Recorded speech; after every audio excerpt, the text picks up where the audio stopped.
Inicialmente, uma breve consideração a respeito do Evangelho de São Lucas. Sabemos que cada evangelista tem uma característica própria. O que caracteriza o Evangelho de Lucas é que ele apresenta toda a vida de Jesus, todo o Evangelho, como um grande movimento de ida e volta a Jerusalém, para que no final a mensagem de Deus se espalhe pelo mundo todo. O nascimento de Jesus, Maria e José vão a Belém, que é muito próximo de Jerusalém.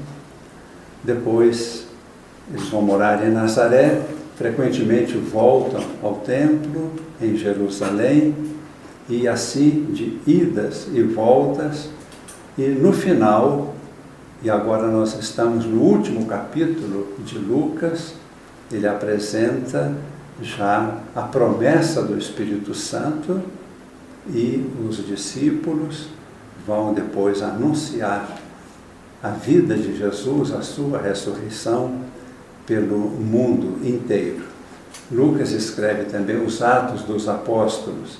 Depois deste último capítulo, vem o livro dos Atos dos Apóstolos, e tivemos a primeira leitura, onde Pedro, depois de ter recebido o Espírito Santo, na sua primeira pregação, dá testemunho da ressurreição de Jesus.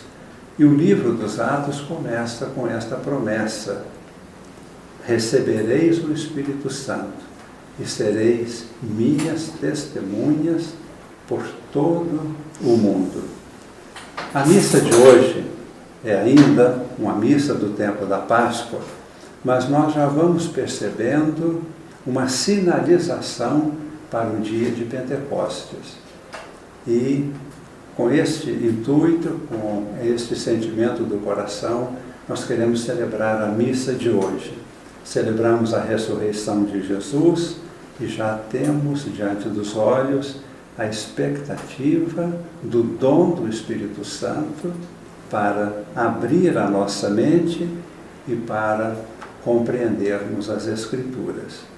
Aí nós estamos neste capítulo em que Jesus, conversando com os dois discípulos de Emaús, ele destaca duas coisas importantes, que são os dois momentos fundamentais da celebração eucarística, da missa, até hoje.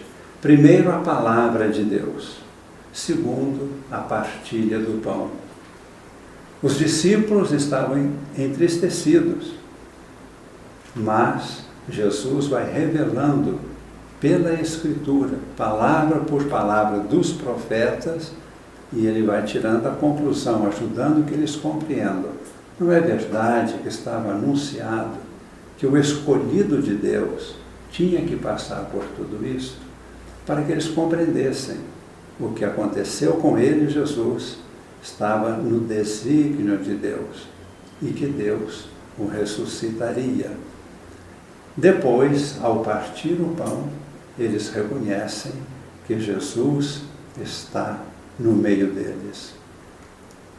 E Jesus se torna invisível, continua presente com eles, mas invisível. Voltam a Jerusalém, são 11 quilômetros, encontram os outros reunidos, dando testemunho do que havia acontecido.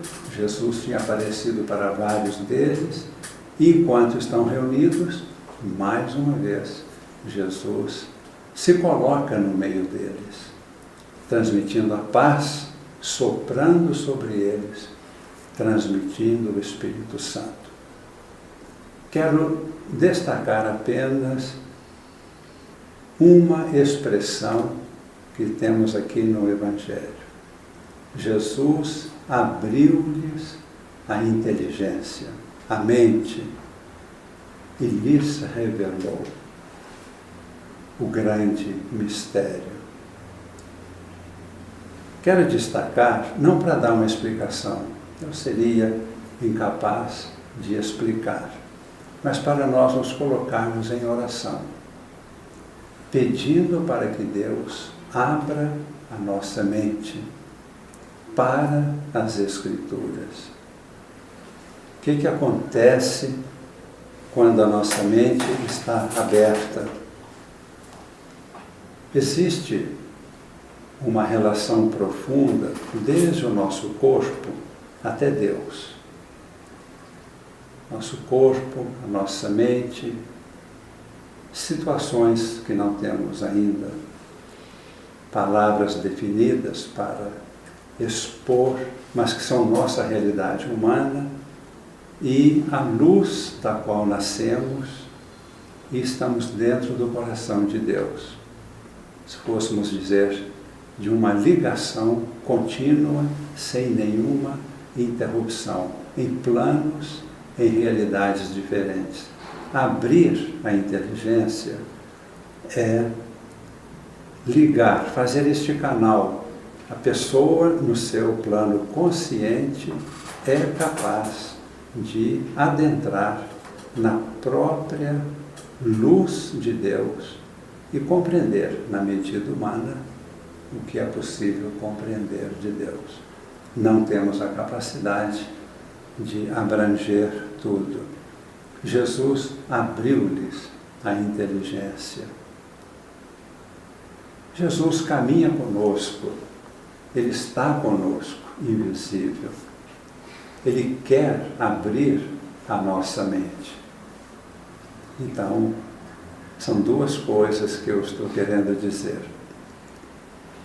Queremos pedir a graça de desejar esta compreensão das coisas divinas. E queremos dispor o nosso coração. Vamos fechar os olhos, fazendo esta súplica, ainda que provavelmente não compreendamos em grande escala o que estamos pedindo, mas de todo o coração queremos que a luz de Deus ilumine o interior do nosso coração, a nossa interioridade, a nossa vida, e possamos beber desta fonte de sabedoria que é o coração de nosso Deus.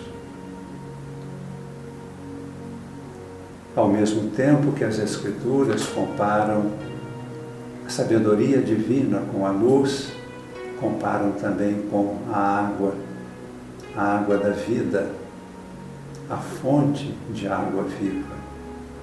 Jesus abria a mente e o coração das pessoas. Quando conversou com a samaritana, abriu o seu coração, abriu a sua mente. Ela viu a luz, pediu a Jesus a água da vida, mudou de atitude e daí em diante seguiu a Jesus sempre. Jesus abriu a mente e o coração dos pecadores, da mulher surpreendida em adultério. E estas pessoas seguiram a Jesus até o fim. Jesus abriu a mente e o coração de Nicodemos, abriu a mente e o coração de Zaqueu.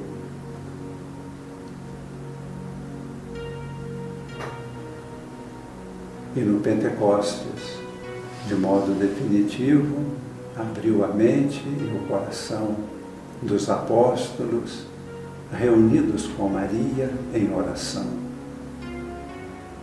Jesus quer abrir o nosso coração, a nossa mente, para que o nosso espírito esteja plenamente iluminado, conduzindo nossa vida. A direção de nossa vida deve vir da luz de Deus,